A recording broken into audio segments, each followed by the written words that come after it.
ओंस रोशनी सामना को अन्नी और आन्या को आणवे जेमिति कि तांकु देखिले तांकर स्मरण शक्ति फेरी आसीबो किंतु रोशनीर पूर्व कथा किछि मन पड़िबोनी ओ से सेमानकु इग्नोर करी सेठारु चली जिवे।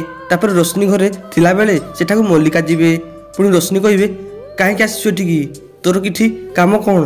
तापर मल्लिका कहबो मु राजवीर सह देखा करबाक आछि कोठी अछंती से।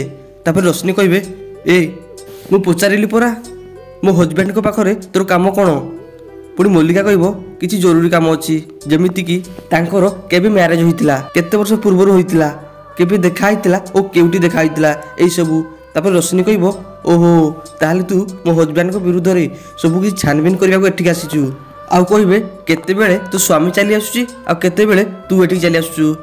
या सुनी मल्लिका आश्चर्य होई कहबो अंश तुमको देखा करथिले तो फ्रेंड्स आपन कोन लाउची कोन आउ रोशनी पूर्व कथा से मन पड़बोनी कि हो कि नाही आम कमेंट करी निश्चय कहतु। तो फ्रेंड्स आपण मानको आज एबे दमदार एपिसोड देखा मिलिबो।